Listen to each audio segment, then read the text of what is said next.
ಬೆಂಗಳೂರಿನಲ್ಲಿ ladies PG ನಡೆಸುತ್ತಿದ್ದ ಈತ ಕಂಡ ಹೆಣ್ಮಕ್ಕಳ ಮೇಲೆ ಕಣ್ಣು ಹಾಕ್ತಾ ಇದ್ದ. ಕೇರಳದಿಂದ ಬಂದಿದ್ದ ಯುವತಿಯೊಬ್ಬಳನ್ನ ಮಂಚಕ್ಕೆ ಕರೆದವ ಅಟ್ಟಹಾಸ ಮೆರೆದಿದ್ದಾನೆ.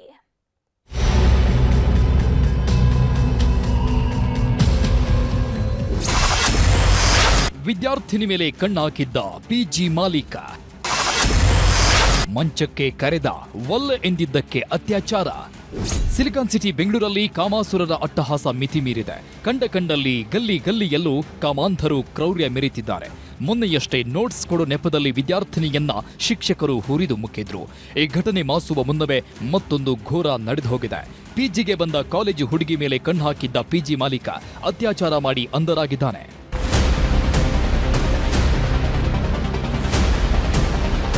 ಇವನೇ ನೋಡಿ, ಮೈಯೆಲ್ಲ ಕಾಮ ತುಂಬಿಕೊಂಡು ಒಂಟಿ ಹೆಣ್ಮಗಳ ಮೇಲೆ ಎರಗಿದ್ದ ಕಾಮುಕ.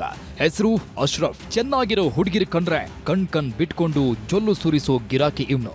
ಹುಡುಗಿರನ್ನ ನೋಡಬೇಕು ಅಂತಾನೆ ಸೋಲದೇವನಹಳ್ಳಿಯಲ್ಲಿ ಲೇಡೀಸ್ ಪಿಜಿ ನಡೆಸ್ತಾ ಇದ್ದ ಅನ್ಸತ್ತೆ. ಇದೇ ಕಾಮುಕನ ಪಿಜಿಗೆ 10 ದಿನಗಳ ಹಿಂದೆ ಕೇರಳ ಮೂಲದ ಯುವತಿ ಬಂದಿದ್ಲು. ಖಾಸಗಿ ಕಾಲೇಜಿನಲ್ಲಿ ವ್ಯಾಸಂಗ ಮಾಡ್ತಾ ಇದ್ದವಳು ರೂಮ್ ಮಾಡಿಕೊಂಡು ತನ್ನ ಪಾಡಿಗೆ ಇರ್ತಿದ್ಲು. ಆದ್ರೆ ಯುವತಿ ಬಂದ ದಿನವೇ ಅಶ್ರಫ್ ಕಾಮದ ಕಣ್ಣು ಹಾಕಿದ್ದ. ಹೇಗಾದ್ರೂ ಮಾಡಿ ಬಲೆಗೆ ಬೀಳಿಸ್ಕೊಳ್ಬೇಕು ಅಂತ ಸರ್ಕಸ್ ಶುರು ಮಾಡಿದ್ದ. ಆದ್ರೆ ಯುವತಿ ಕ್ಯಾರೆ ಅಂದಿರಲಿಲ್ಲ.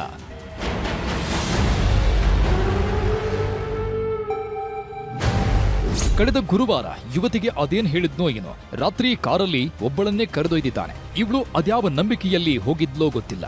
ಮಾತಲ್ಲೇ ಮನೆ ಕಟ್ಟಿದವನು ಏಕಾಏಕಿ ನಿರ್ಜನ ಪ್ರದೇಶಕ್ಕೆ ಕರೆದೊಯ್ದು ಕ್ರೌರ್ಯ ಮೆರೆದಿದ್ದಾನೆ. ನನ್ನ ಬಿಟ್ಬಿಡಿ ಅಂತ ಅಂಗಲಾಚಿದ್ರೂ ಬಿಡದೆ ಅತ್ಯಾಚಾರ ಎಸಗಿದ್ದಾನೆ. ಅಲ್ಲದೆ ಯಾರಿಗೂ ಹೇಳದಂತೆ ಜೀವ ಬೆದರಿಕೆ ಹಾಕಿದ್ದಂತೆ. ಆದ್ರೆ ಅಶ್ರಫ್ನ ಅಟ್ಟಹಾಸಕ್ಕೆ ನಲುಗಿದ್ದ ಯುವತಿ ಸೋಲದೇವನಹಳ್ಳಿ ಠಾಣೆಗೆ ದೂರು ನೀಡಿದ್ದಾಳೆ. ಪ್ರಕರಣ ದಾಖಲಿಸಿಕೊಂಡ ಪೊಲೀಸರು ಆರೋಪಿ ಹೆಡೆಮುರಿ ಕಟ್ಟಿದ್ದಾರೆ. ಘಟನಾ ಸ್ಥಳಕ್ಕೆ ಭೇಟಿ ಕೊಟ್ಟ ಸೋಕೋ ಮತ್ತು ಎಫ್ಎಸ್ಎಲ್ ತಜ್ಞರು ಪರಿಶೀಲನೆ ನಡೆಸಿದ್ದಾರೆ.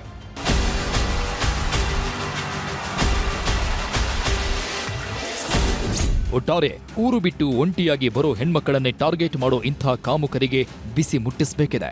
ಇನ್ಮುಂದಾದ್ರೂ ಪಿಜಿಯಲ್ಲಿ ವಾಸವಾಗಿರೋ ಹುಡುಗಿರು ಹುಷಾರಾಗಿರಬೇಕಿದೆ. Muniraju, crime bureau, news 18 Bengaluru.